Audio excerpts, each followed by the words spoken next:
Cockroach cockroach cockroach అణుబాంబు పేలినా బ్రతకగలిగే ఈ cockroach, తల నరికేసిన కొన్ని గంటల పాటు బ్రతికుండే ఈ కాక్రోచ్, అంతేకాకుండా మురికి కాలువలలో చీకటి గదుల్లో తన సామ్రాజ్యాన్ని స్థాపించగలిగే ఈ కాక్రోచ్ కొద్ది రోజులుగా సోషల్ మీడియాలో ట్రెండ్ అవుతుంది. అంతేకాదు దీని పేరు మీద ఒక పార్టీని కూడా స్థాపించింది, అదే కాక్రోచ్ జనతా పార్టీ. అసలు ఈ పార్టీ యొక్క ముఖ్య ఉద్దేశం ఏంటి, దీని గురించి అధికార పార్టీ ఏమనుకుంటుంది, విపక్షాలు ఏమనుకుంటున్నాయి, మన మీడియా ఏమనుకుంటుంది, అన్ని ఈ వీడియోలో క్లియర్ గా తెలుసుకుందాం. లాస్ట్ వరకు చూడండి, చాలా ఇంట్రెస్టింగ్ గా ఉంటుంది. Chapter 1, the rise of the cockroach Janata party. అసలు ఇది ఎలా స్టార్ట్ అయింది అండ్ ఎలా రైజ్ అయింది? ఏదైనా ఒక పార్టీ స్థాపించాలన్నా, ఒక విప్లవం చేయాలన్నా దాని వెనకాల ఒక స్ట్రాంగ్ రీజన్ ఉండాలి. అలాగే ఈ కాక్రోచ్ జనతా పార్టీ స్థాపించడానికి కూడా ఒక స్ట్రాంగ్ రీజన్ ఉంది. అదేంటంటే మే 15న మన సుప్రీంకోర్టులో ఒక కేస్ హియరింగ్కి వచ్చినప్పుడు మన చీఫ్ జస్టిస్ సూర్యకాంత్ ఎవరైతే ఉన్నారో ఆయన కొంతమంది అన్ఎంప్లాయిడ్ అండ్ లేజీ పీపుల్ని ఉద్దేశించి ఒక మాట అన్నారు. అదేంటంటే వీళ్ళందరూ సొసైటీకి పట్టిన కాక్రోచెస్ అండ్ పారాసైట్స్ లాంటి వాళ్ళని అన్నారు. Youngsters like cockroaches, they don't get any employment, they don't have any place in profession. Some of them become media, some of them become social media, some of them become RTI activists, some of them become another activists, and they start attacking everyone. And you people file contempt petition because I go to, you're not taking up the matter of as if there are already parasites in society. దాని next day ఆయన ఇంకో statement కూడా ఇచ్చారు. అదే మే 16న ఏమన్నారంటే, నేను అందరినీ ఉద్దేశించలేదు, ఎవరైతే ఫేక్ డిగ్రీలు పెట్టి లాలో అదే న్యాయ వ్యవస్థలో ఉద్యోగాలు సంపాదిస్తున్నారో అలాంటి వాళ్ళని ఉద్దేశించి అన్నానే తప్ప అందరినీ జనరలైజ్ చేసి చెప్పలేదు అన్నారు. కానీ అప్పటికే జరగాల్సిన డ్యామేజ్ అంతా జరిగిపోయింది. ఏం జరిగిందంటే ఆ స్టేట్మెంట్ విన్న తర్వాత అభిజిత్ దీప్కే అని ఒక స్టూడెంట్ ఎవరైతే ఉన్నారో ఇన్సల్ట్ ని సెటైరికల్ గా తీసుకొని ఆయన ఒక పార్టీని స్థాపించారు. అంటే ఇది ఒక ఫిజికల్ పార్టీ కాదు, ఇది ఒక డిజిటల్ పార్టీ. అండ్ జస్ట్ ఒక సెటైరికల్ వెబ్ పేజ్ లా స్టార్ట్ అయింది, ఒక సెటైరికల్ ఇన్స్టాగ్రామ్ పేజ్ లా స్టార్ట్ అయింది. దాంతో పాటు కాక్రోచెస్ జనతా పార్టీ .ఆర్గనైజేషన్ అని ఒక వెబ్సైట్ క్రియేట్ చేసి దాంట్లో మెంబర్షిప్ కోసం ఒక అప్లికేషన్ కూడా ఫ్లో చేశాడు. ఇలా ఈ website and Instagram page create చేసిన తర్వాత ఈ అభిజిత్ దీప్కే అయితే ఎవరైతే ఉన్నారో అతను కూడా అనుకుంటాడు అన్నమాట, తనకి ఇంతమంది ఫాలోవర్స్ వస్తానని, ఏదో వేలలో లక్షల్లో వస్తారులే అనుకుంటాడు. స్టార్ట్ చేసిన 1 డేలోనే వేలలో వచ్చారు, 3 డేస్లో లక్షల్లో వచ్చారు, 5 డేస్లో 2.2 crores అంటే 2,20,00,000 మంది ఆ ఇన్స్టాగ్రామ్ పేజ్ని ఫాలో అయ్యారు. అంటే ఇది దేశంలోనే చాలా పార్టీల ఫాలోవర్స్ కంటే, అంటే నాకు తెలిసి అన్ని పార్టీలు, అధికార పార్టీ, అపోజిషన్, అన్ని పార్టీల ఫాలోవర్స్ కలిపిన ఇంతమంది ఉన్నారు. అంతమందిని ఫాలోవర్స్ని గెయిన్ చేశాడు. అండ్ ఇమీడియట్గా ఇది సోషల్ మీడియాలో ట్రెండ్ అయిపోయింది. అలాగే కొంతమంది యూత్ దీన్ని ఇన్స్పిరేషన్గా తీసుకొని కాక్రోచెస్ కాస్ట్యూమ్స్ వేసుకొని సొసైటీలో కొన్ని మంచి పనులు చేయడం స్టార్ట్ చేశారు. మీరు ఎలాగో కాలువలు క్లీన్ చేయరు, నదులు క్లీన్ చేయరు అనేసి వాళ్ళే ఆ బొద్దింకల కాస్ట్యూమ్స్ వేసుకొని ఆ పనులు మేమే చేస్తామని అవన్నీ క్లీన్ చేయడం స్టార్ట్ చేసి వాళ్ళ నిరసనలు తెలిపారు. Next the followers. ఏదైనా ఒక రాజకీయ పార్టీలో చేరాలంటే ఏ క్వాలిఫికేషన్ ఉండాలి, మీ దగ్గర బాగా డబ్బు అయినా ఉండాలి, లేదా మీ దగ్గర మంచి ఇన్ఫ్లుయెన్స్ అయినా ఉండాలి. కానీ ఈ పార్టీలో చేయాలంటే అవన్నీ ఏం అవసరం లేదు, మీకు మంచిగా ఒక 4 క్వాలిటీస్ ఉంటే చాలు.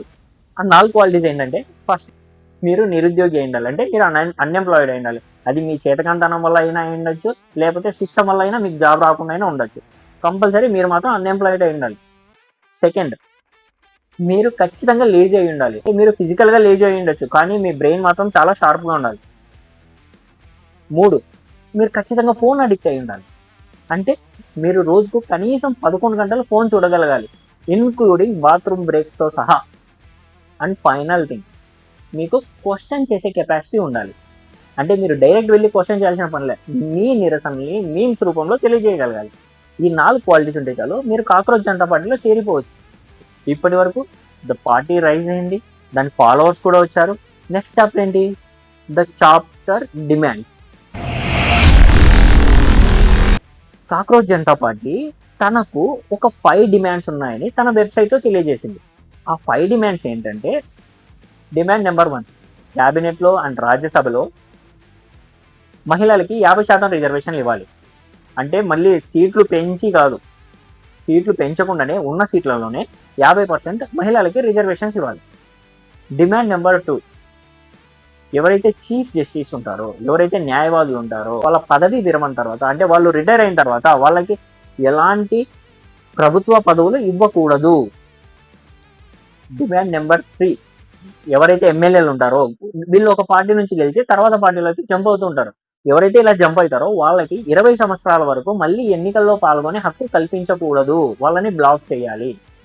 డిమాండ్ నెంబర్ 4, ఇండియాలోని అత్యంత ధనవంతుల చేతిలో ఉన్న మీడియాను వాళ్ళ లైసెన్సులను రద్దు చేసి సామాజిక జర్నలిజంకు ప్రోత్సహించాలి. డిమాండ్ నెంబర్ 5, ఎవరైతే ప్రజల ఓట్లని డిలీట్ చేస్తారో, ఉగ్రవాదులకి ఏ శిక్ష అయితే విధిస్తారో వాళ్ళకి అలాంటి శిక్ష విధించాలని వీరి డిమాండ్. ఇలా వీళ్ళ 5 డిమాండ్స్ని తెలియజేశారు. ఈ డిమాండ్స్లో చాలా బొక్కలు ఉన్నాయి, వాటి గురించి కూడా మనం మాట్లాడుకుందాం ముందు. ఇప్పుడు అసలైన సినిమా మొదలవుతుంది. The main chapter, controversy.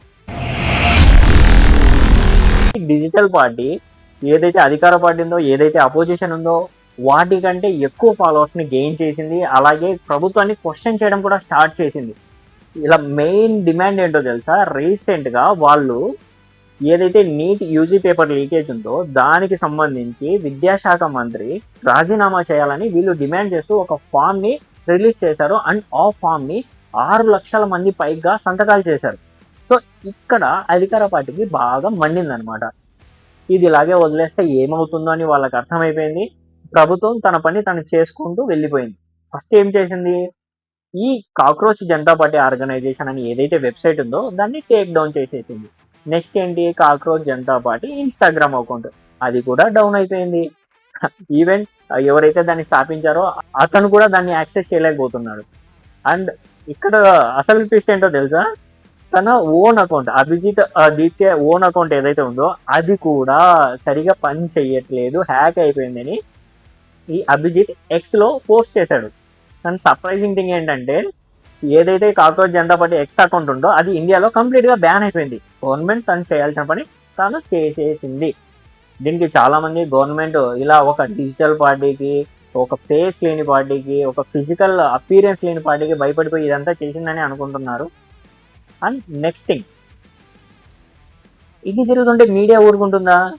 Media పిక్చర్లోకి వచ్చింది, మంచిగా గ్రాఫిక్స్ స్టార్ట్ చేసింది, మంచి గ్రాఫ్స్ వేశారు, ఏ కంట్రీ నుంచి ఎంతమంది ఫాలో అవుతున్నారని. దీనికి దాదాపు 49% మంది పాకిస్తాన్ నుంచి ఫాలోవర్స్ ఉన్నారంట. అలాగే 14% బంగ్లాదేశ్ నుంచి ఫాలోవర్స్ ఉన్నారని మీడియాలో హల్చల్ చేశారు.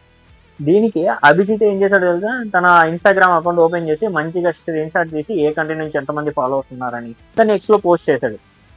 ఆ పోస్ట్లో ఏముందంటే దాదాపు 94% ఇండియా నుంచి, చిన్న చిన్న టౌన్స్ నుంచి ఫాలో అయ్యారని తను ప్రూఫ్ చూపించాడు. ఇదిలా ఉంటే ఎవరైతే అపోజిషన్లో ఉన్నారో వాళ్ళు కూడా ఈ కాక్రోచ్ జనతా పార్టీకి సపోర్ట్గా వచ్చారనమాట. ట్వీట్ చేశారు, కొంతమంది ఫాలో అయ్యారు. అండ్ కొంతమంది senior politicians and political advisers ఎవరైతే ఉన్నారో లైక్ ప్రశాంత్ కిషోర్ లాంటి వాళ్ళు దీన్ని నార్మల్గా తీసుకోకూడదు. ఎందుకంటే దాదాపు 2,20,00,000 మంది దీనికి సపోర్ట్గా ఉన్నారంటే మీరు ఒకటి ఆలోచించాలి. యువత ఎంత అన్ఎంప్లాయ్మెంట్గా ఉన్నారో, ఎంతమంది నిరుద్యోగులు ఉన్నారో, దేశం ఎలాంటి పరిస్థితుల్లో ఉందో అర్థం చేసుకోవాలని ఆయన అన్నారు. సో అది తన పాయింట్ ఆఫ్ వ్యూ. ఇది ఇలా ఉంటే ఇక్కడ మెయిన్ కాంట్రవర్సీ ఏంటో తెలుసా? దీని ఫౌండర్ అభిజిత్ దీప్కే ఎవరైతే ఉన్నారో ఈయన ఇంతకుముందు అంటే అబ్రాడ్ వెళ్ళకముందు ఆమ్ ఆద్మీ పార్టీలో పనిచేశాడు. అంటే సోషల్ మీడియా ప్రమోషన్ చేశాడు అనమాట. అందులో ఇతను చాలా కీలక పాత్ర పోషించాడు. సో ఇప్పుడు అధికార పార్టీ వాళ్ళు ఏం చేస్తున్నారంటే తన ప్రీవియస్ ట్వీట్స్ ఏవైతే ఉన్నాయో అండ్ తన ప్రీవియస్ వర్క్ ఏదైతే ఉందో, తన ప్రీవియస్ వీడియోస్ ఏవైతే ఉన్నాయో అవన్నీ బయటికి తీసి అవన్నీ సోషల్ మీడియాలో పెడుతున్నారు. లైక్ ఇతను ఒక్క సైడే బయాస్డ్గా ఉన్నారు, ఇది ఒక ట్రస్టబుల్ పార్టీ కాదు అని తనని ఫ్రేమ్ చేయడం స్టార్ట్ చేశారు. ఇలా ఒక్కొక్కటిగా వస్తూ దీని మీద నమ్మకం తగ్గుతోంది జనాలకి. అండ్ ఈ అభిజిత్ దీప్కే ఒక్క సంవత్సరం కాదు, దాదాపు 3 సంవత్సరాలు 2020 నుంచి 2023 వరకు ఆమ్ ఆద్మీ పార్టీలో పనిచేశాడు. Final chapter, the conclusion. ఈ కన్క్లూజన్లో నాకు అర్థమైంది, నేను అనుకునేది మాత్రమే చెప్తాను, కానీ దీన్ని ఎవరు అంత సీరియస్గా తీసుకోకండి. ఎందుకంటే ఇది నా పాయింట్ ఆఫ్ వ్యూ. ఇలాంటి ఒక పార్టీ స్థాపించినప్పుడు మనం జనరల్గా అంటే ప్రజల పక్షాన నిలబడడానికి ఒక పార్టీ స్థాపించినప్పుడు మనం ఇంకో పార్టీకి బయాస్గా ఉండకూడదు. అంటే లైక్ ఇతని ట్వీట్స్ కానీ, ఇతని డిమాండ్స్ కానీ ఏవైతే ఉన్నాయో, లైక్ చీఫ్ జస్టిస్కి తర్వాత పదవులు ఇవ్వకూడదు, 50% మహిళా రిజర్వేషను, అంటే ఉన్న సీట్లలోనే మహిళా రిజర్వేషన్. అంటే ఇప్పుడు ఎగ్జిస్టింగ్ ఎంపీస్, ఎమ్మెల్యేస్ అంతా ఎక్కడికి వెళ్తారు? వాళ్ళ పరిస్థితి ఏంటి? అంత ఈజీగా సీట్లు వదిలేస్తారా? అది నాట్ పాసిబుల్. ఇంకోటి ఏంటంటే ఎమ్మెల్యేలు జంప్ అయిన తర్వాత 20 సంవత్సరాలు బ్యాన్ చేయాలంటున్నాడు. కరెక్టే, అలా చేస్తే అన్ని పార్టీలలో ఒక 90% మంది ఎమ్మెల్యేలంతా ఖాళీ అయిపోతారు. అంటే రాజకీయ నాయకులే రారు. ఇవన్నీ దేన్ని రిఫ్లెక్ట్ చేస్తున్నాయంటే కొంతమంది ఈడీ కేసులు పడడంతో విపక్షం నుంచి అధికార పార్టీలకు జంప్ అయిన వాళ్ళు చాలామంది ఉన్నారు. ఇలా వాళ్ళని టార్గెట్ చేసుకునే ఉన్నాయి. అండ్ ఇప్పుడు ఎవరైతే న్యాయవాదులు ఉన్నారో వాళ్ళు అధికార పార్టీకే సపోర్ట్గా ఉన్నారని వాళ్ళకి డిఫేమ్ చేసేలాగే ఉన్నాయి. అన్నీ జస్ట్ ఒక పార్టీని టార్గెట్ చేసుకొని పెట్టిన డిమాండ్స్ లాగే ఉన్నాయి కానీ న్యూట్రల్గా జనాలకు అందరికీ పనికొచ్చే విధంగా పెట్టిన డిమాండ్స్లా లేవు అవి. సో దీనివల్ల ఏమవుతుంది, ప్రజలలో నమ్మకం పోతుంది. అండ్ మీరు ఒకప్పుడు ఒక పార్టీకి పని చేశారు, మీరు ఇంకా అదే సోల్లోనే ఉన్నారు. ఆ సోల్ నుంచి బయటికి రావాలి. నేనేమంటానంటే ఇది ఒక మంచి ఇనిషియేటివ్, కానీ ఒక స్కోప్ లేని, ఒక విజన్ లేని పర్సన్ వల్ల ఇంతమంది నేను ఈ పదం వాడకూడదు బట్ చెప్తున్నా, గొర్రెలు అయిపోయాల్సిన సిచ్యువేషన్ వచ్చింది. ఎందుకంటే లైక్ అలా ఉంది.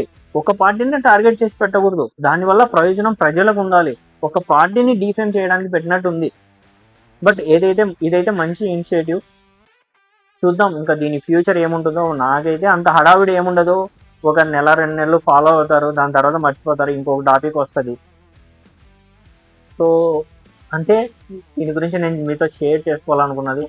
ఈ వీడియో మీకు నచ్చినట్లయితే, నేను ఏం చెప్పాలనుకున్నా మీకు అర్థమైనట్లయితే లైక్ చేయండి, షేర్ చేయండి, సబ్స్క్రైబ్ టు భాషా భావాలు. Thanks for watching.